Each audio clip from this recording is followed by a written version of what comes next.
الرجيم واتل عليهم نبأ ابني آدم بالحق إذ قربا قربانا فتقبل من أحدهما ولم يتقبل من الآخر قال لأقتلنك قال إنما يتقبل الله من المتقين وقال تعالى يا أيها الذين آمنوا اتقوا الله حق تقاته ولا تموتن إلا وأنتم مسلمون আলহামদুলিল্লাহ। প্রশংসা আল্লাহর জন্য, শান্তি অবতীর্ণ হোক আল্লাহর রাসূলের উপরে। আল্লাহুম্মা সাল্লি আলাইহি আল্লাহুম্মা বারিক আলাইহি। প্রশংসা আল্লাহর জন্য যে রব্বুল আলামিন আমাদের কুষ্টিয়া সদর বাইতুস সালাম জামে মসজিদে জুমার খুতবার জন্য, শোনার জন্য, সালাতের জন্য মনোনীত করেছেন। আলহামদুলিল্লাহ। যেহেতু সামনে ঈদুল আজহা, এ বিষয়ে আমরা কিছু কথা বলবো, তবে বক্তব্যের একটি বিশেষ অংশে আমরা রাখবো জাহান্নামের ভয় এবং তা থেকে উত্তরণের উপায় ইনশাআল্লাহ। আল্লাহর কাছে প্রত্যেকটা জিনিসের একটা সিস্টেম আছে, ধাপ আছে। আসমান আর জমিন আল্লাহ কতদিনে সৃষ্টি করছেন? 6 দিন। 6 দিন লাগবে কেন? তিনি ন্যানো সেকেন্ডে করতে পারতেন কিনা? তিনি কাফনুন পেশকুন বললে অটোমেটিক এইরকম আরো 10টা জমিন সম্ভব কিনা? তারপরও একটা সিস্টেম অনুযায়ী আনছেন। চাইলে তিনি পারেন, কিন্তু তিনি নারকেল গাছে পেয়ারা দেয় না। তিনি পারে জব গাছে গম দিতে পারে, কিন্তু দেয় না। সিস্টেম অনুযায়ী আল্লাহ নিজেও সুন্দর করে পরিচালনা করে। তবে ব্যতিক্রম তিনি করেন কেন? সিরু ফিল আরদি ফানজুরু কাইফা কানা আকিবাতুল মুকাজ্জিবিন। জমিনে ঘুরতে ঘুরতে যদি অস্বাভাবিক কিছু তোমাদের নজরে পড়ে যায়, নিদর্শন কিছু পড়ে যায়, তখন তোমরা মনে রাখবে এ থেকে তোমাদের শিক্ষা, আর বেঈমানদেরকে আমি কি পরিণতি করছি। ফেরাউনের লাশ হতে পারে, বিশাল বড় ধরনের ভূমিকম্প হতে পারে, ভূমি ধস হতে পারে, আসমানি বালা হতে পারে, জমিনি বালা হতে পারে। এগুলো তোমাদের সামনে আসলে ফানজুরু কাইফা কানা আকিবাতুল মুকাজ্জিবিন, তখন তোমরা ধরে নিও আমি কিভাবে ফেরাউনকে ডুবাইছি। তখন তোমরা এটা বুঝে নিও আমি কিভাবে বড় বড় শহীদাচারদেরকে একেবারে পতন করে দিয়েছি, ধ্বংস করে দিয়েছি, জমিনে দাফন করে দিয়েছি। কিছু ব্যতিক্রম আল্লাহ করেন। তবে এই ব্যতিক্রম করার পরেও সবার অনুভূতি আসবে সেটা জরুরি না। বনী ইসরাঈলের মতো অকৃতজ্ঞ তারা হতে পারে। আল্লাহর এই জমিনে যেই সম্প্রদায় আল্লাহর কাছ থেকে সবচেয়ে বেশি সুবিধা পাইছিল তার একটা হলো বনী ইসরাঈল। পাথর ফাটা বৃষ্টি, পাথরের ভিতর পানি আসে কোন জায়গা থেকে? দেশে আল্লাহ। তারপরে জিদ ধরল যে গাভী বের করে দাও, দুধ দোয়াবো আমরা, পেটওয়ালা গাভী, সেটা পর্যন্ত হইল। বাছুর বের করলো। আল্লাহ সুবহানাহু ওয়া তাআলা অনেক কিছু তাদের জন্য নিয়ামত দিল, কিন্তু ফলাফল ফাস্তাকবারু ওয়া কানু কওমান মুজরিমিন। এই পাপী সম্প্রদায় পাপী থেকে গেল। আল্লাহ নিদর্শন দেন, তো প্রত্যেকটা জিনিস একটা সিস্টেম ওয়াইজ আল্লাহ সুবহানাহু ওয়া তাআলা আগান। এটা হলো একটা সৃষ্টির সিস্টেম। আল্লাহ সুবহানাহু ওয়া তাআলা শুক্রবারকে শনিবারের উপরে প্রাধান্য দিয়েছেন। অন্যান্য মাস থেকে আল্লাহ রমাদানকে প্রাধান্য বেশি দিয়েছে। দিনের 24টা ঘন্টার শেষ রাত্রিকে প্রাধান্য দিয়েছে তার বাকি সময়ের কাছ থেকে। এভাবে আল্লাহ একটা থেকে আরেকটার মর্যাদা বৃদ্ধি করে। আল্লাহ বলতেছেন আমার কাছে আসার জন্য সবচেয়ে বড় সম্মানী ধাপ হলো আব্দুল্লাহ। কি ধাপ? আব্দুল্লাহ। খেয়াল করে বুঝবেন, কারণ আমরা জানি আমাদের শ্রোতাগুলো শিক্ষিত। আহলে হাদিস কোনদিন এমনি এমনি হওয়া যায় না। আমার একটা বক্তব্য আছে, মাযহাবি এমনি হওয়া যায়, কিন্তু আহলে হাদিস এমনি এমনি হওয়া যায় না। এর এক একটা মুসল্লি, এক একটা দ্বীনি ভাই, এক একটা সাধারণ জেনারেল শিক্ষিত ভাই যেভাবে দিনটা প্র্যাকটিস করে তা অনেক বেদাতপন্থী বড় আলেমের থেকে বেশি। আলহামদুলিল্লাহ। এই জন্য আপনারা মনোযোগ দিয়ে শুনবেন। আমরাও চেষ্টা করবো গুরুত্বপূর্ণ কথা বলার। জিবরাইল একদিন আল্লাহর নবীর কাছে আসলেন। এসে তিনি বললেন যে আমি আপনাকে 2টা চয়েস দেব, আপনি কোনটা নেবেন? কি? আপনি কি রাসূল রাজা হবেন না রাসূল আব্দুল্লাহ হবেন? আপনি কি রাজা নবী হবেন না বান্দা নবী হবেন? তা আল্লাহ নবী সাল্লাল্লাহু আলাইহি ওয়াসাল্লাম জিবরাইলের কথার ভাব দেখে বা তার গতি দেখে মনে হচ্ছিল তিনি আব্দুল্লাহর দিকে ফোকাসটা বেশি দিচ্ছে, গুরুত্ব। তখন নবী বললেন, আমি বান্দা এবং রাসূল হতে চাই, রাজা রাসূল হতে চাই না। সহিহ হাদিস। তো নবী সাল্লাল্লাহু আলাইহি ওয়াসাল্লামকে আল্লাহ নিজেও অনেক জায়গায় বলতেছে মুহাম্মাদুর রাসূলুল্লাহ, আবার কিছু জায়গায় ডাইরেক্ট বান্দা বলে ডাকতেছে, যেটা আমরা কেউ হতে চাই না। অথচ বান্দা হওয়াটাই হলো সবচেয়ে বড় সফলতা। আল্লাহর কাছে সবচেয়ে প্রিয় দুইটা নাম আছে, কে বলতে পারবেন? সুবহানাল্লাহ। আব্দুল্লাহ, আব্দুর রহমান। আল্লাহর কাছে সবচাইতে সম্মানের জিনিস হলো তার দাসের কাছে আব্দুল্লাহ, এটা হলো আল্লাহর কাছে প্রিয়। যেমন وَإِن كُنتُمْ فِي رَيْبٍ مِّمَّا نَزَّلْنَا عَلَى عَبْدِنَا, এখানে নাবিয়িনা রাসূলিনা বলে নাই, যে আমার রাসূল আমার নবী তা বলে নাই, বলছে আমার বান্দা, দাস। সুবহানাল্লাযী আসরা বিআবদিহি, এখানে বলতেছে আমি আমার দাসকে আমি আমার কাছে নিয়ে গেছিলাম, বান্দাকে। বান্দা হওয়াটা বিরাট ভাগ্যের ব্যাপার। আর দুর্ভাগ্যজনক বশত আমরা কেউ বান্দা হতে চাই না। আপনারা হয়তো চান, কিন্তু আলেম ওলামা বান্দা হতে চায় না।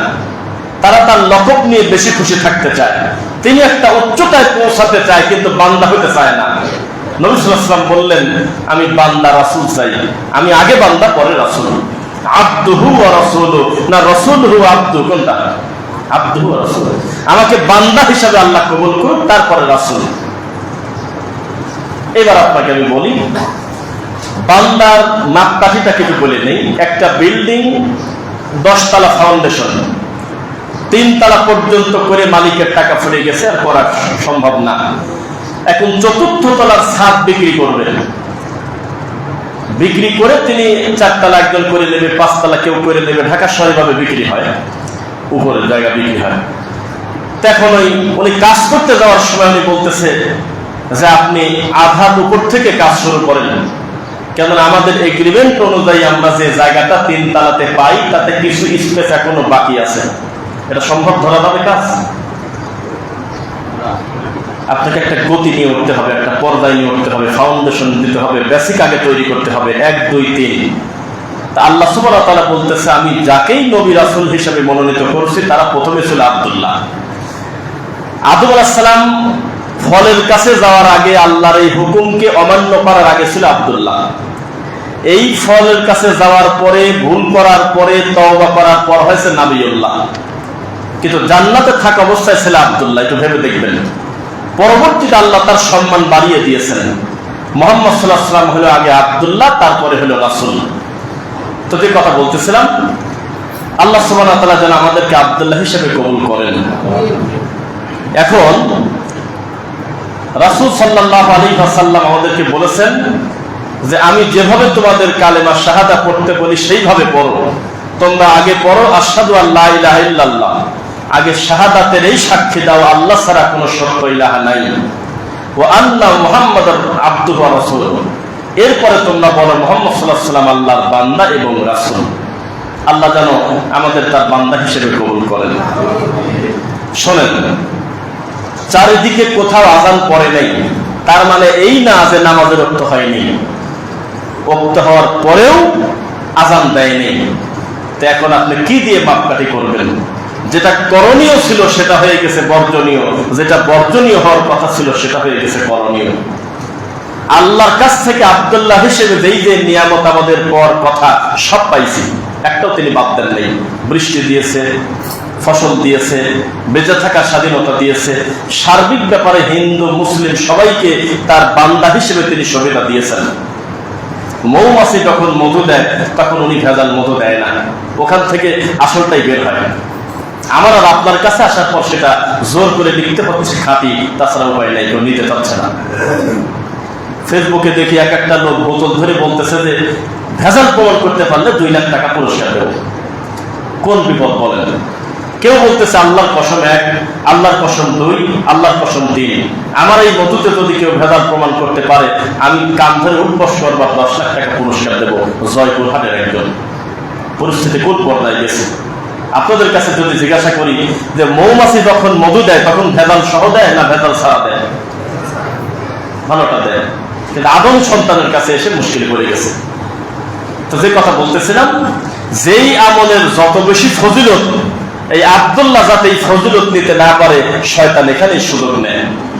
যে আমলের যত ফজিলত দেখবেন সেখানে বেদাতের তত প্রভাব বেশি। যেটার ব্যাপারে স্পষ্ট নাই সেই ব্যাপারে ইবলিসের কোনো কাজ নাই, খুব একটা কাজ নাই। আদম সন্তানকে আল্লাহ সুবহানাহু ওয়া তাআলা বলতেছে, ইন্নাল্লাযীনা ফাতানুল মুমিনিনা ওয়াল মুমিনাত সুম্মা লাম ইয়াতুবু ফালাহুম আযাবু জাহান্নাম ওয়া লাহুম আযাবুল হারিক। ঈমান আনার পরে যারা মুমিন পুরুষ আর মুমিন নারীকে কষ্ট দেয়, বিনা তওবায় যারা মরে যায়, তাদের জন্য জাহান্নামের কঠিন আযাব, আগুন। এই জাহান্নামের ব্যাপারে আমরা আলোচনা করবো ইনশাআল্লাহ, আর শেষের দিকে কুরবানির কয়েকটা বিষয় কাজ করবো ইনশাআল্লাহ। মুহাম্মদুর রাসূলুল্লাহ সাল্লাল্লাহু আলাইহি ওয়াসাল্লাম, আমরা 14টা হাদিস সিরিয়াল করছি, খুব মাতৃভাষায় খুব সহজে বলার চেষ্টা করবো যাতে বোঝেন। আল্লাহর নবীর সামনে একদিন সাহাবায়ে কেরাম অনেকেই আছেন, হঠাৎ করে রাসূল বললেন, তোমরা কি একটা বিকট শব্দ শুনতে পেলে? তো বললেন যে জি, এই মাত্র একটা বিকট শব্দ শুনলাম, যে শব্দ মানে একেবারে চোখ লেগে দেওয়ার মতো কঠিন। তো নবী সাল্লাল্লাহু আলাইহি ওয়াসাল্লাম বললেন, আজকে থেকে 70 বছর আগে জাহান্নামে ফেরেশতার একটা পাথর ঢেল মারছিল, ছুঁড়ে মারছিল, আজকে প্রথম নিচে গেল। এই কথা বলার পর নবী সাল্লাল্লাহু আলাইহি ওয়াসাল্লাম বললেন, তোমরা কি জানো সে জাহান্নাম কি? যেই জাহান্নামে 70,000 ফেরেশতা 70,000 শিকল লাগিয়ে তারা আল্লাহর সামনে পেশ করবেন। আর এক একটা ফেরেশতার শরীরের গতি, তার ওজন, তার ক্ষমতা, তার অবয়ব, এটা কি মানুষের মতো না। সুপার পাওয়ার নিয়ে তারা চলে আল্লাহর পক্ষ থেকে, আল্লাহর অনুগ্রহ নিয়ে তারা চলে, আল্লাহর ক্ষমতা নিয়ে তারা চলে। এরকম 70,000 শিকল দিয়ে 70,000 ফেরেশতা বেঁধে নিয়ে আসবে। তখন এই জাহান্নামকে বলা হবে, জাহান্নাম ডেকে ডেকে বলবে, এর ভিতরে তুমি আসলে কেন? আলাম ইয়াতিকুম নাদির, তোমার কাছে ভয় দেখানোর কেউ কি যায় নাই? তোমাকে কি কেউ বলে নাই যে এটা অন্ধকার, এটা আলো? এই কথা বলার কেউ ছিল না? তখন তারা বলবে ছিল। ক্বালু বালা ক্বাদ জাআনা নাদির ফাকাযযাবনা ওয়া কুলনা মা নাযালাল্লাহু মিন শাইইন। আমাদের ব্রেনটা এমন পচে গেছিল, খারাপ কথা শুনতে শুনতে আমাদের পর্যায়ে এমন ছিল যে ভালো কথা শুনলে আমরা ডাইরেক্ট বলতাম যে উনি মিথ্যা কথা বলে, নাউযুবিল্লাহ। আমরা আল্লাহর নাজিলকৃত বিধানের আয়াত আসলেও বলতাম, রাখো তো তোমার এগুলো, আল্লাহ বলে নেই, এটা আমরা বলে দিতাম। আল্লাহকে বলবে, জাহান্নাম নিজে দেখে বলবে, এর ভিতরে কি আসার জায়গা? এখানে কি মানুষ ঢোকে? তুমি কি আগে হিসাব করতে পারো নাই? তা আমাদের আগে হিসাব করতে হবে ইনশাআল্লাহ। দুনিয়া অহংকার, দুনিয়ার গরজ সবকিছুকে ত্যাগ করে জাহান্নামকে সামনে রেখে আল্লাহর ভয় নিয়ে আমাদের চলতে হবে। আল্লাহ তৌফিক দিন, আল্লাহুম্মা আমিন। এরপরে জাহান্নামে কিছু আশ্চর্যজনক ঘটনা ঘটবে।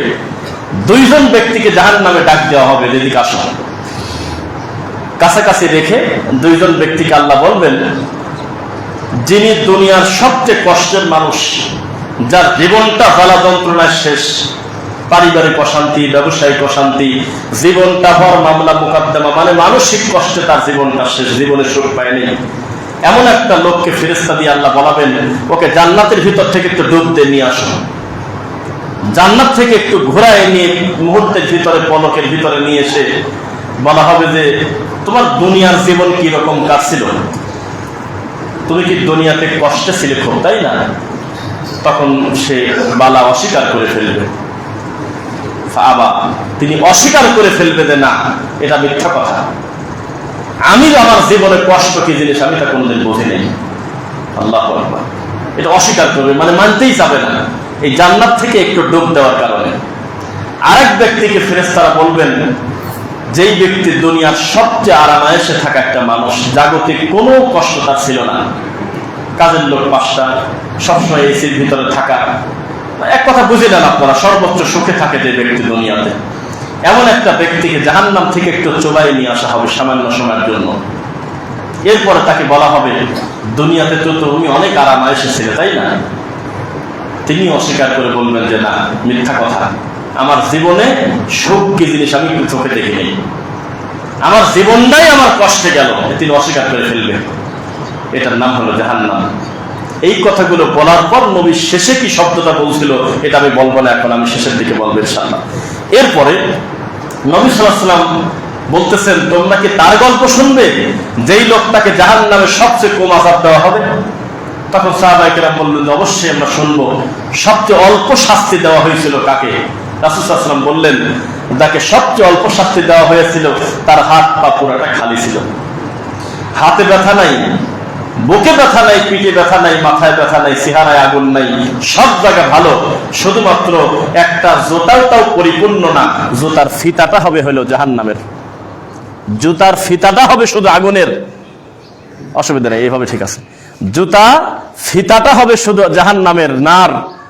এই ফিতাদ্বয়, দুইটা ফিতা জাহান্নামের হওয়ার পর তাকে পরিহিত করা হবে, তার ঘিলু মগজ টকবক করে জ্বলতে থাকবে। আর তিনি আল্লাহকে ডেকে বলবে আমার প্রতি জুলুম করা হয়েছে, মনে হয় আমার প্রতি বেশি কষ্টে জুলুম দেওয়া হয়েছে, আমার থেকে বেশি কষ্টে আর কাউকে কেন রাখা হলো না? অথচ রাসূল বললেন তাকেই সবচেয়ে কম শাস্তি দেওয়া হবে, এত কম শাস্তি জাহান্নামে আর কাউকে দেওয়া হবে না। আল্লাহ আমাদেরকে হেফাজত করুক, আল্লাহুম্মা আমিন। এরপরে জাহান্নামে একটা খুব কঠিন একটা খারাপ জিনিস মানুষ লক্ষ্য করবে, যেটার নাম আপনারা শুনেছেন কিনা, সেইটা হলো যারা নেশাদার দ্রব্য পান করতে করতে মারা যায়। বহু জায়গায় দেখবেন যে দৌলত দিয়ে এসে মারা গেছে, মদ খেতে মদের বারে মারা গেছে, 10 জন বন্ধু আড্ডা দিতে গেছে, সারা রাত মদ খেয়ে মরে গেছে। এর আগে দেখলাম ফেসবুকে মেয়েরা সহ পুরুষরা সহ 2 জন না 1 জন মরে গেছে সারা রাত মদ খেতে খেতে। এদের পরিণতির ব্যাপারে নাহরুল গৌতাহ, আল্লাহ নবী বললেন, সাহাবায়ে কেরাম বললেন যে মান নাহরুল গৌতাহ, সেটা আবার কি? এই নাহরুল গৌতাটা কি? তখন নবী সাল্লাল্লাহু আলাইহি ওয়াসাল্লাম বললেন যে সেটা হলো এমন মহিলাদের মাসিকের রক্ত, যেমন অপবিত্র এবং দুর্গন্ধ ব্যবহারের জিনিস না, এইরকম কঠিন দুর্গন্ধ জিনিস ভেসে যাবে রক্তের নদী দিয়ে, ওইটা হবে তাদের খাদ্য। আর এটা এমনই পরিস্থিতি, জটিল গন্ধ হবে, অন্যান্য জাহান্নামীরা পর্যন্ত তারা কষ্ট তাদের বেড়ে যাবে এই দৃশ্য দেখে। জাহান্নামের বহু শাস্তির ধরন, কারোর পা থাকবে উপরে, মাথা থাকবে নিচে, কারোর মুখের এক পাশ পরাবে, আবার এক পাশ ঠিক রাখবে, বিভিন্ন ধরনের পরিস্থিতিতে আল্লাহ আযাব দিবেন, শাস্তি দিবেন। এরপর আমি ধীরে ধীরে বলতে থাকি, আপনারা আশ্চর্য হবেন আল্লাহ আমাদের কাছে কি চায়। একজনকে আল্লাহ জিজ্ঞাসা করবেন যে দুনিয়ার সবচেয়ে বড় রাজা বাদশাহ যদি তুমি হতে, দুনিয়ার সমস্ত সম্পদ যদি তোমার সামনে হাজির হতো, আর তোমার জানটা যদি এক পাশে থাকতো, তুমি কি পছন্দ করতে? তখন সে বলল যে আমি জানটাই পছন্দ করতাম। সমস্ত সম্পত্তির বিনিময়ে ডাক্তার যদি তোমাকে বলতো বা কেউ বলা হতো তুমি কি জানটা ফেরত চাও না সম্পদ ফেরত চাও, কি বলতে? তখন বলল জানি যদি না থাকে সম্পদ দিয়ে কি করবো? আমি বলতাম যে আমি জান চাই। তখন আল্লাহ সুবহানাহু ওয়া তাআলা বলল আমি কি তোমার থেকে খুব কম জিনিস চাই নাই? এর থেকেও কি অনেক কম জিনিস, কম কষ্টের জিনিস চাই নাই? কি? আমি শুধু বলছিলাম আমার সাথে তুমি শিরক করে না। মুসনাদে আহমদ। এটা কি জীবনটা দিয়ে দেওয়ার থেকে সহজ না কঠিন? সহজ। তো তুমি এটা দেও নাই কেন? তখন আর তার কিছু বলার থাকবে না। তখন তাকে বলা হবে তুমি কি চাও? তখন আপনারা তো সবাই জানেন, আমাকে আবার পাঠানো হোক, আমি পরিশুদ্ধ হয়ে আসতে চাই, আমার আমলের ভিতর যাতে কোনো শিরিক না থাকে। এভাবে তিনি আল্লাহকে ডেকে বলবেন। তবে আল্লাহ বলবেন এখন আর সেদিন না, আর সুযোগ নাই। লা ইয়ামুতু ফিহা ওয়া লা ইয়াহইয়া, এমন মার দেওয়া হবে মরবেও না বাঁচবেও না। এখন আর সে সুযোগই নাই, একবারে শেষ। তো জাহান্নামীদের সাথে অনেক কথোপকথন হবে, এগুলো 2-4টা বলে তারপরে বাকি কথায় যাই। এরপরে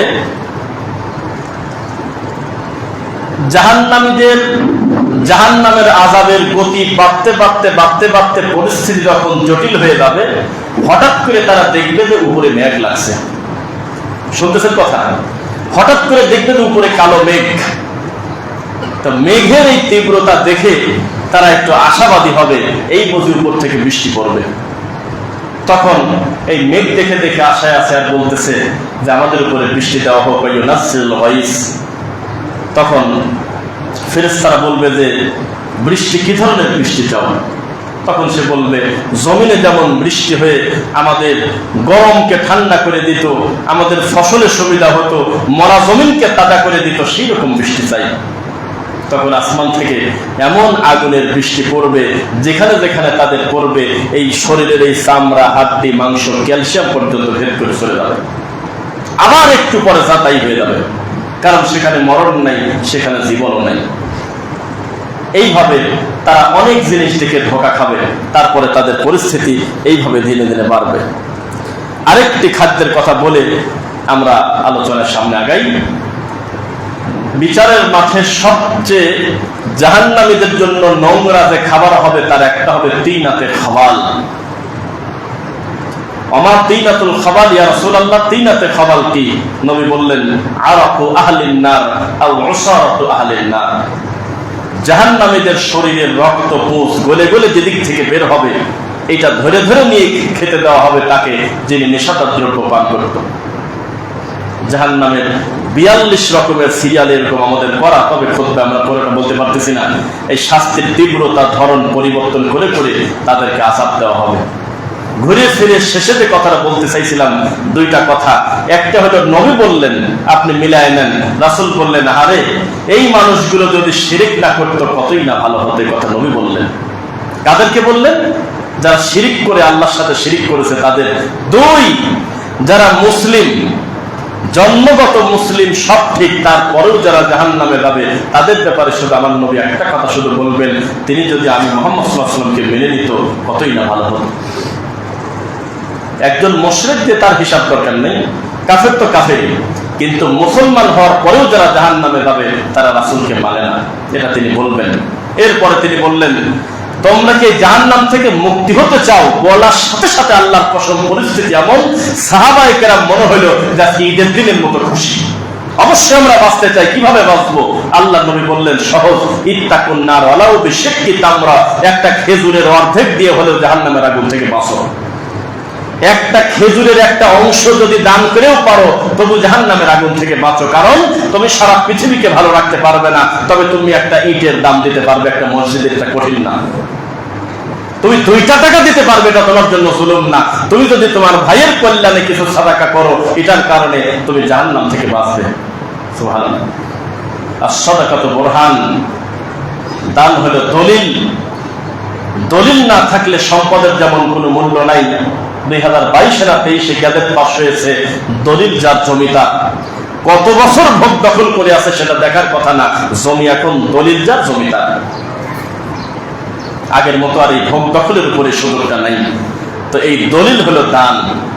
এই দানের মাধ্যমে জাহান্নামের আগুন থেকে বাঁচতে হবে। আল্লাহ আমাদের বাঁচার তৌফিক দিন, আল্লাহুম্মা আমিন। আল্লাযীনা ইউনফিকুনা ফিস সাররাই ওয়াদ দাররাই ওয়াল কাযিমিনাল গায়জ ওয়াল আফিনা আনিন নাস ওয়াল্লাহু ইউহিব্বুল মুহসিনিন। আল্লাহ নিজে তাদেরকে মুহসিন বলেছেন। কারা? যারা সচ্ছল এবং অসচ্ছল দুই অবস্থাতেই দান করে। রাগের সময় রাগটাকে খায় ফেলে, আর কথায় কথায় মানুষকে ক্ষমা করে। কাযিমিনাল গায়জ মানে রাগকে খায় ফেলা, রাগকে দমন করে দেওয়া। আফিনা আনিন নাস মানে মানুষকে কথায় কথায় ক্ষমা করে দেয়, যা ক্ষমা। শিরক করলে কি আমি ক্ষমা করার কেউ? কথা বলে না। কুফরি করলে কি আমি ক্ষমা করার কেউ? কিন্তু জাগতিক ভুল করছে, দুনিয়াবি ভুল, আমি বললাম না, আমি ক্ষমা করে দিলাম। আর রাগকে দমন করে ফেলে যদি কেউ, আল্লাহ বলতেছে আমি তাদের নাম দিচ্ছি, তারা হলো মুহসিন, তারা ভালো লোক, সুন্দর লোক তারা। আল্লাহ আমাদের সুন্দর মানুষ হওয়ার তৌফিক দিন, আল্লাহুম্মা আমিন। জাহান্নামের আগুন থেকে দান যেভাবে মানুষকে দূরে রাখবে, আর অন্য কোনো আমল এত বেশি দূরে রাখবে না। দান এমন একটা গুরুত্বপূর্ণ ইবাদত, যেটা অনেক মানুষের সমন্বয়ে একটা বিশাল পাহাড় পর্যন্ত আল্লাহ কবুল করে দেন ইনশাআল্লাহ। মাসালুল্লাযীনা ইউনফিকুনা ফি আমওয়ালিহিম সাবিলিল্লাহি কামাসালি হাববাতিন আম্বাতাত সাবআ সানাবিলা ফি কুল্লি সুমবুলাতিন মিয়াতু হাব্বা। দিয়েছিল জমিনে একটা বীজ, ওখান থেকে বের হয়েছিল হলো 7টা শীষ। প্রত্যেক শীষে যদি 10টা করে 100টা করে দানা হয়, 700 হয়ে যায়। এখানে আল্লাহ বোঝাচ্ছে আকার ইঙ্গিতে যে একে হলো 700। আবার আল্লাহ বলতেছেন মান জাআ বিল হাসানাতি ফালাহু আশরু আমসালিহা। আদম সন্তানের কোন আমল একে 1 হয় না, একে 10। আমাদের কয় থেকে শুরু বলেন তো? একে 10। বুঝতেছেন কথা? আমাদের আমলের প্রতিদান কয় থেকে শুরু? 10, 1 নাই। মান জাআ বিল হাসানা, যে কোনো হাসানা নেক কাজ করবে ফালাহু আশরু আমসালিহা, প্রতিদান পাবে হলো 10। এটা হলো কম। আর এক জায়গা আছে 700, আর এক জায়গা আছে তারসুকু মান তাশাউ বিগাইরি হিসাব। আমি আল্লাহ যদি কারোর পর রাজি হই গুনবো কিসের, গুনাহগাতা হিসাব ছাড়াই দিয়ে দেব। 3 রকম, একটা হলো 10, একটা হলো 700, আর একটা কত দেবো তা আমি ছাড়া কেউ জানে না। আল্লাহ আমাদের কবুল করুন, আল্লাহুম্মা আমিন। তো আল্লাহর দয়া, আল্লাহর অনুগ্রহ ছাড়া কি আমরা চলতে পারবো? আল্লাহর দয়া লাগবে। আল্লাহ তাদেরকে ভালোবাসেন, আল্লাহ যাদেরকে ভালোবাসেন তাদেরকে আল্লাহ শিরক থেকে বাঁচান, আমাদেরকে শিরক থেকে বাঁচার তৌফিক দিন, আল্লাহুম্মা আমিন। কুরবানি যেহেতু আমাদের সামনে আসতেছে, আমরা খুব দ্রুত শর্টকাটে কয়েকটা বিষয় আমরা কথা বলে দেবো যাতে সুবিধা হয়। আমরা হাসতে হাসতে শিরক করি, ইজি ভাবে শিরক করি। কিভাবে? কুরবানি করার সময় হুজুরের হাতে খাতা ধরায় দেয় আমাদের দেশে, আমাদের পাবনাতে 3 নাম 5 নাম 7 নাম হুজুরের হাতে দিয়ে দিচ্ছে যে আব্দুর রহমান আকিকা, আব্দুল্লাহ আপনার কোরবানি, এইভাবে ব্যক্তির নাম উল্লেখ করে করে হুজুর এটা রিডিং করে বলতেছে অমুক অমুক অমুক অমুকের নামে আল্লাহু আকবার। মানে আল্লাহু আকবারটা হলো অপশন, এটা না বললেও চলে। মূল নাম হলো আব্দুর রহমান বা যার নাম দিয়েছে তার, নাউজুবিল্লাহ। মানুষের নামে কোরবানি হয় না, মানুষের পক্ষ থেকে আল্লাহর নামে কোরবানি হয়, বুঝলেন? একজন বলতেছে যে আপনি তো জানেন যে মা ফাতেমার নামে কোরবানি দেওয়া যাবে, কি টেনশন বলেন? মুহাম্মদ সাল্লাল্লাহু আলাইহি ওয়াসাল্লামের নামে কোরবানি দেওয়া যাবে? আপনি দেখেন, এখন ইউটিউবে লেখেন, হাজার হাজার মানুষের এই কথা আমাদের বড় বড় দায়ীর কাছে টেলিভিশনে পর্যন্ত প্রশ্ন করে, জাতি কোথায়? যে প্রথম খতমটা নবীর নামে বকশিশ দেব, জীবনে প্রথম কোরআন খতমটা আমি নবীর নামে বক্সা দেব। কি কয় এগুলি? কি করবে এই গরুর নবী? কি করবে বলেন? তিনি নিজেও বলেছেন যে মুহাম্মাদের এবং মুহাম্মাদের পরিবারের পক্ষ থেকে আল্লাহর নামে। কার নামে? কুরবানি মানুষের নামে না মানুষের পক্ষ থেকে? মানুষের পক্ষ থেকে। তবে এইটা খুব অন্যায় কাজ যে একটা লোক সাদা কাগজে দেখে দেখে রিডিং করে পরে আল্লাহকে বলবে, এটা অন্যায়, এটা একটা জাহালত। এটা ওই জিজ্ঞাসাই করার দরকার নেই, এটা কিচ্ছু বলার দরকার নেই। উনি শুধু বলবে বিসমিল্লাহি আল্লাহু আকবার। ওনার এত টেনশন নাই, তার কার গরু কে দিচ্ছে এত জিজ্ঞাসাও করার দরকার নেই। কেননা ওই লোকটার মনের খবর আল্লাহ জানেন, জানেন কিনা? উনি কয়টা কোরবানি দিবেন, কি করবেন, এটা তো ওনার জানা আছে। কিন্তু উনি কাগজে লিখে লিখে যেটা বলে, এটা একটা জাহালত। আল্লাহ হেফাজত করুন, আল্লাহুম্মা আমিন। কোরবানির দিনে নেকি অর্জন যদি করি আমরা 10 টাকার, আমরা 90 টাকার পাপ করি। কিভাবে? এই গরু কোরবানি দিচ্ছি আমরা পাকা রাস্তার উপরে, মানুষ চলাচলের রাস্তায়। আপনি সিটি কর্পোরেশনের দোহাই দিয়ে বেঁচে যেতে পারেন, কিন্তু বাঁচতে পারবেন না, এত সহজ না। প্রয়োজনে আপনি মাঠে চলে যান, বালুর মাঠে, আপনি আদম সন্তানকে কষ্ট দিতে পারবেন না। এই রাস্তা আপনার বাবার রাস্তা না। কোরবানিদের পর থেকে 7 দিন রাস্তায় হাঁটা যায় না।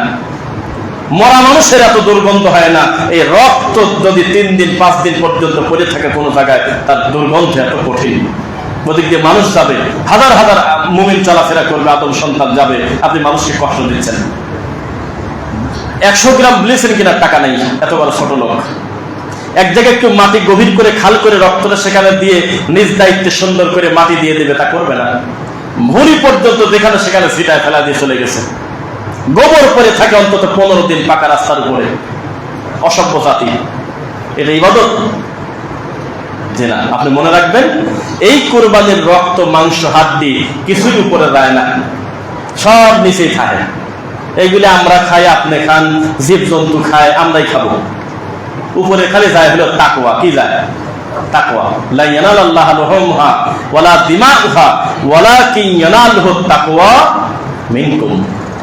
তোমাদের কোরবানির রক্ত মাংস হাড্ডি কিছুই আমার কাছে যায় না, আমার কাছে যায় হলো আল্লাহ ভীরুতা। গোশত তোমরাই খাও, কিন্তু এ কেমন খাওয়া? পাকা রাস্তার উপরে গরু কোরবানি দিয়ে আমরা 5 দিন 7 দিন পর্যন্ত মানুষকে কষ্ট দিচ্ছি। এটা থেকে আমরা বেঁচে থাকবো বলেন ইনশাআল্লাহ।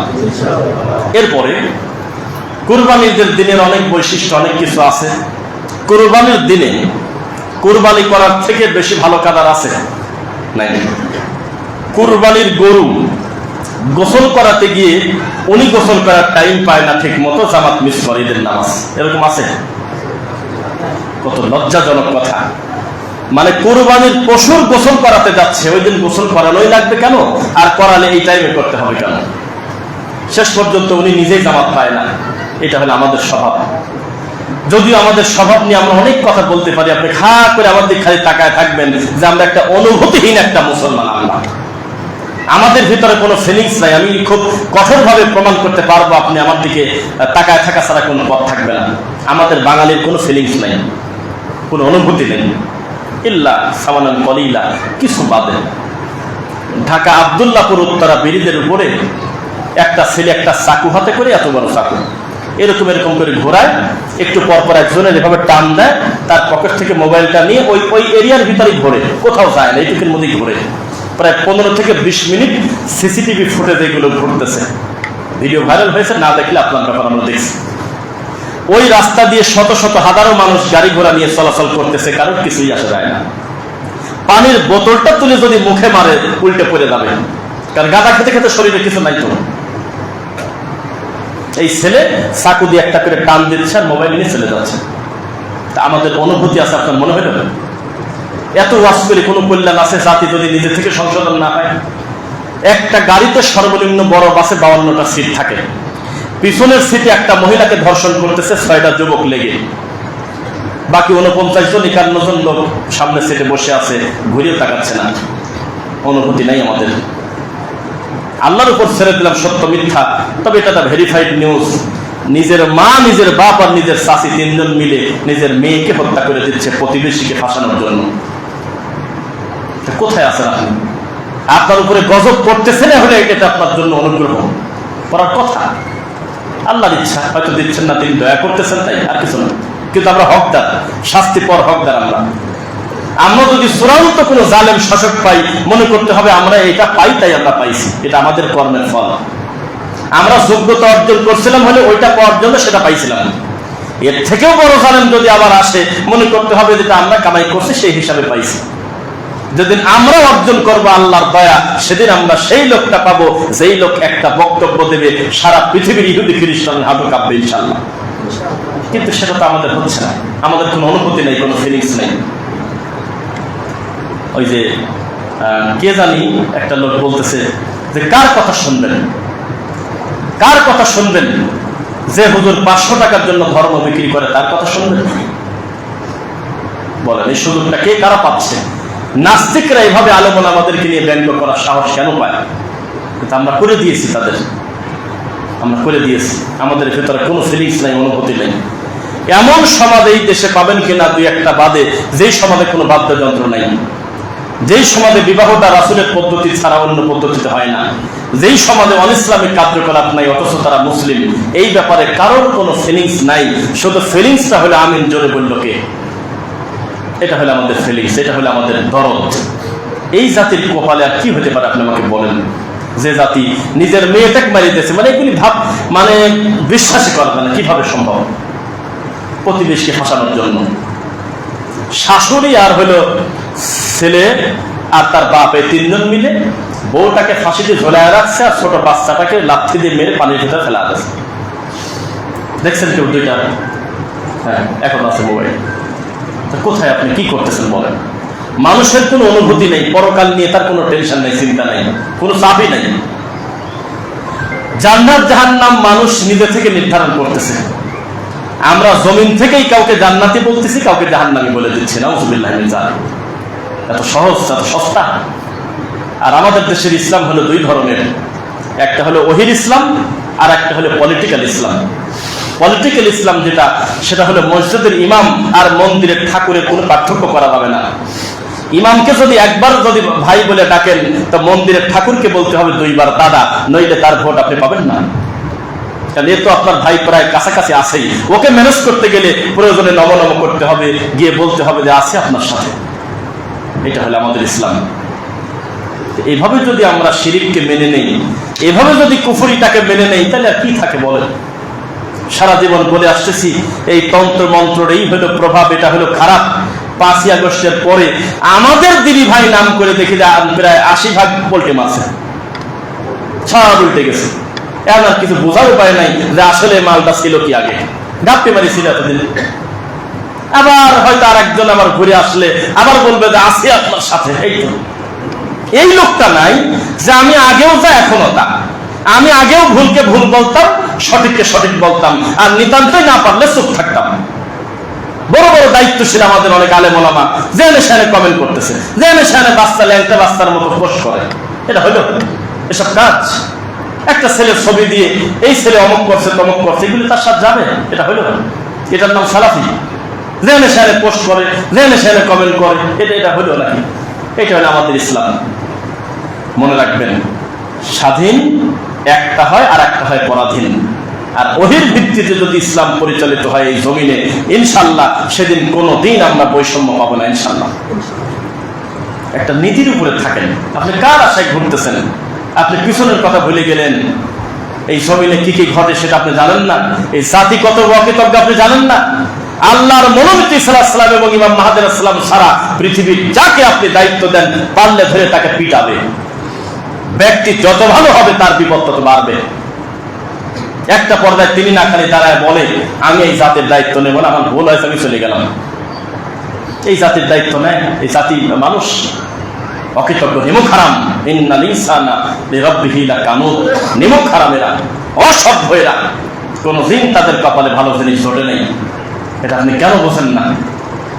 এটা মিডিয়ার থাকে 100, এখন যেগুলো হ্যাঁ, কিছুদিন পরে সেগুলো হবে না। এটা হলো দুনিয়া। খবরদার, পরিস্থিতি যেমন হোক, আপনি একটা আলেম মানুষ, আপনি দায়িত্বশীল কথা বলেন। আপনার কথাবার্তায় যাতে এটা প্রমাণ না হয় কারণ ছাড়া আপনি একটা লোককে সাপোর্ট করে সেই লোকটাকে বড় করতে গিয়ে আরেক ভাইকে খাটো করছেন, এটা যেন না হয়। আর আমি এটা বলতেছি খুব দুঃখ নিয়ে, একটু মাইন্ড করবেন না।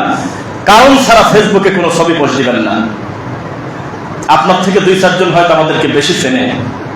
একটু গোটা ফেসবুকটা ঘুরে দেখেন, এই সমস্ত খুতবা মাহফিলের পোস্টার ছাড়া কয়টা ছবি কারণ ছাড়া পোস্ট দিয়ে বলছি, কেমন আছেন বন্ধুরা, আজ আমি নোয়াখালীতে এসেছি। এহরামের কাপড় পরে সেলফি দিয়ে বলে, আমাকে এহরামের কাপড় পরে কেমন লাগছে বন্ধুরা, কি বলবেন? কি সিস্টেম? ভিডিও কলে, আল্লাহর কসম ভিডিও কলে তার বউকে তার মাকে ভিডিও কল দিয়ে সাইড করতেছে।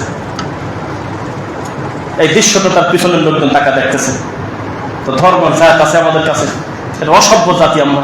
এই সমস্ত নোংরা কাজ যারা করে, নয় ভারত, নয় বাংলাদেশ, নয় পাকিস্তান, মানে বেশিরভাগটাই বললাম। আমাদের ইবাদতেরই সাতটি, শিরিকি কি, বেদাতি কি, তাওহীদি কি।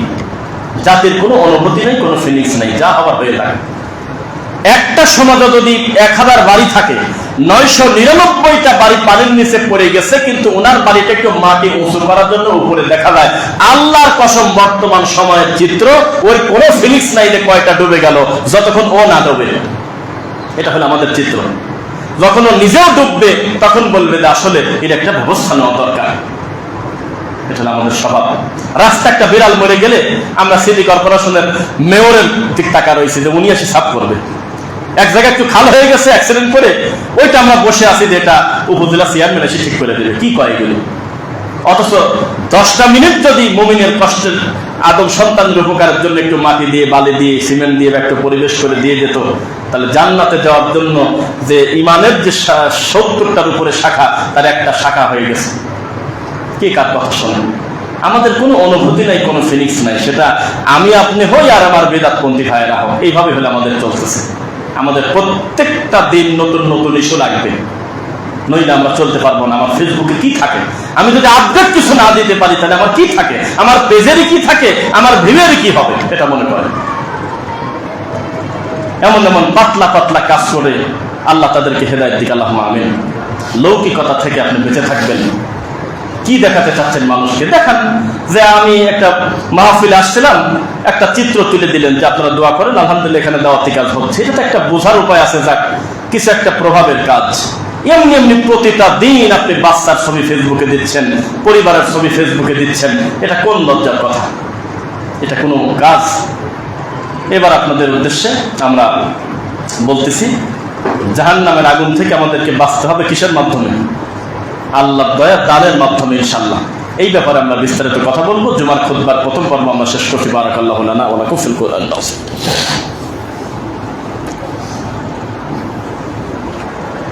আলহামদুলিল্লাহ ফাইন্না খায়রাল হাদিসি কিতাবুল্লাহ ওয়া খায়রুল হুদা হুদা মুহাম্মদ সাল্লাল্লাহু আলাইহি ওয়াসাল্লাম ওয়া শাররুল উমুরি মুহদাসাতুহা কুল্লু মুহদাসাতিন বিদআহ ওয়া কুল্লু বিদআতিন দালালাহ ওয়া কুল্লু দালালাতিন ফিন নার রাব্বিরহামহুমা কামা রাব্বায়ানি সগীরা রব্বানা আতিনা ফিদ দুনিয়া হাসানা ওয়া ফিল আখিরাতি হাসানা ওয়া কিনা আযাবান নার রব্বানা ওয়া আতিনা মা ওয়া'আদতানা আলা রুসুলিকা ওয়া লা তুখজিনা ইয়াওমাল কিয়ামাহ ইন্নাকা লা তুখলিফুল মি'আদ রব্বানা লা তুযিগ কুলুবানা বা'দা ইয হাদাইতানা ওয়া হাব লানা মিন লাদুনকা রাহমা ইন্নাকা আনতাল ওয়াহ্হাব রব্বানা মা খালাকতা হাযা বাতিলা সুবহানাকা ফাকিনা আযাবান নার আল্লাহুম্মা আ'ইজ্জিল ইসলাম ওয়াল মুসলিমিনা ফি ফিলিস্তিন আল্লাহুম্মা আ'ইজ্জিল ইসলাম ওয়াল মুসলিমিনা ফি ফিলিস্তিন আল্লাহুম্মা আ'ইজ্জিল ইসলাম ওয়াল মুসলিমিনা ফি পাকিস্তান আল্লাহুম্মা আ'ইজ্জিল ইসলাম ওয়াল মুসলিমিনা ফি বাংলাদেশ আল্লাহুম্মা আ'ইজ্জিল ইসলাম ওয়াল মুসলিমিন। আলহামদুলিল্লাহ, যে কথা বলতেছিলাম, আমাদেরকে সাদাকা করতে হবে, দান আমাদের করতেই হবে। এখানে করেন আর আরেক জায়গা করেন, দান আপনি করতে বাধ্য। দান করা ছাড়া কোনো পথ নাই, যেটা ছাড়া বাঁচারই পথ নাই সেটা তো আমাদের করতে হবে। হবে কিনা বলেন? টাকা দেয় মানুষ 80,73,77,225 টাকা লেখা আছে দেশে দান। কোথায় দেশে? পাগলা মসজিদে দেশে। দেশে টাকা দেয় না। কে বলেছে আপনাকে টাকা দেয় না? টাকা দেয় না। এমনি এমনি আজমিরে মানে হাজার হাজার মানুষের খাবার হয় প্রতিদিন। টাকা দেয় না। কে বলছে আপনাকে? টাকা দেয় না। এমনি এমনি সাদাত করে মিনিটে মিনিটে খানকা টিকে আছে। টাকা দেয় না। এমনি শাহজালালের মাজার টিকে আছে। টাকা দেয়, জায়গা ছেড়ে অজাগায় দেয়। সাথী টাকা দান করে, পাগলা মসজিদে দান করে। পাগলাকে আমাকে একজন বললো যে তাহলে এটা থেকে বাঁচার উপায় কি? দায়িত্বশীল একজন লোক, হাই স্কুলের মাস্টার আমাকে বলছে। আল্লাহি, উনি বললেন যে আপনারা বলতেছেন যে পাগলা মসজিদে দেওয়া যাবে না, এই সেই, তো বিকল্প তো কিছু বলেন না যে এখানে টাকা দেওয়া বন্ধ করবে কিভাবে মানুষ? আপনারা যতই ওয়াজ করেন 3 মাস পর পর 6 মাস পর পর কোটা খুললে লাখের কোন আলোচনাই নেই কোটির উপরে, তো এইটা ঠেকাবেন কিভাবে?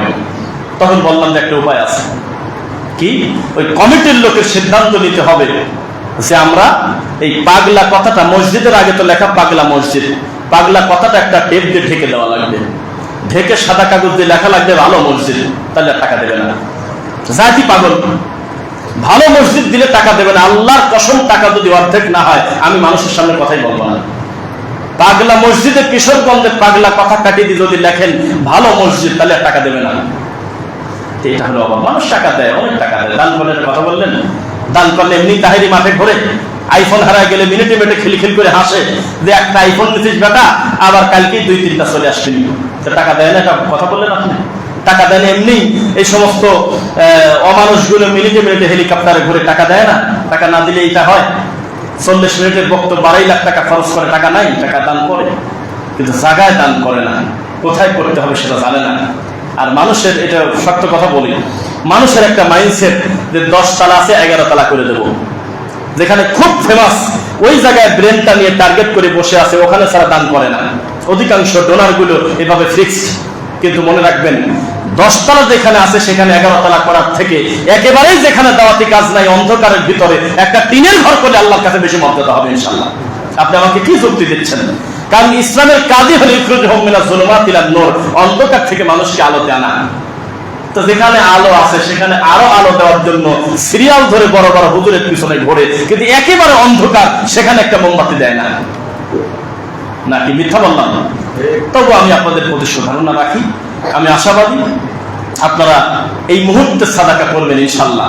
আল্লাহর ঘরের কাজটা রানিং। আর সবচেয়ে বড় কথা, 2 চোখ দিয়ে জিনিস দেখতে পারলে আত্মতৃপ্তি আসে ভিতরে বেশি। কারণ আমাদের সামনে কিন্তু মসজিদটা হাজির না গায়েব? হাজির। অজুখানাটা আমাদের সামনে হাজির, এটা আমাদের সামনে হাজির, মাইকটা আমাদের সামনে হাজির, এতগুলো ফ্যান আমাদের সামনে হাজির, ফাউন্ডেশন দিয়ে 1 তালার উপরে কাজ সম্পন্ন হওয়াটা আমাদের সামনে হাজির, গ্রিলগুলো আমাদের সামনে হাজির। কিন্তু আল্লাহর ঘরে যদি আমরা ভালোভাবে আপনার ঋণ পরিশোধ না করি, এখানে যদি থাই গ্লাসের ব্যবস্থা না করি, একটু পরে বৃষ্টি আসলে তো আসরের সালাত করতে পারবো না, কষ্ট হবে কিনা বলেন? তো এই কাজগুলো এককভাবে আমরা করবো না, আমরা সবাই মিলে আমরা একটু চেষ্টা করবো ইনশাল্লাহ।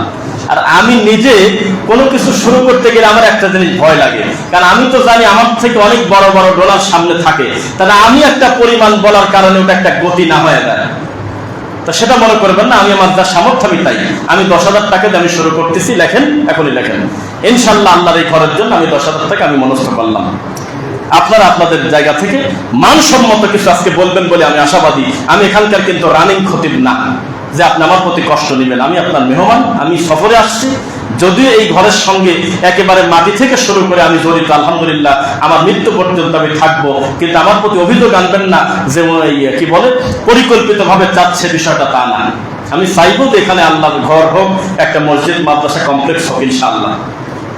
আর রানিং ইমাম বেশি বেশি চাইলে মানুষ বিরক্ত হয়, এই জন্য আমরা আপনাদের কাছে একটু দাবি নিয়ে বলতেছি, আপনারা সবাই একটা গ্রহণযোগ্য কিছু বলবেন যে আমি পরে দেন, 5 দিন পরে 2 দিন পরে দেন, কি আমি কি বলে থাই গ্লাসের খাতে, কি আমি ঋণের খাতে, প্লাস্টারের খাতে, আমি এটার ব্যাপারে আমি একটু দায়িত্ব নিলাম, এভাবে আপনি কত টাকা কে দিবেন একটু বলবেন ইনশাল্লাহ। এটা বন্ধ করো ভাইয়া, বন্ধ করবেন, এটা শেষ করেন। তখন আমার নাম হয়ে যাবে যে কালেকশনের বক্তা, এটা মুশকিল হয়ে যায়। জালসা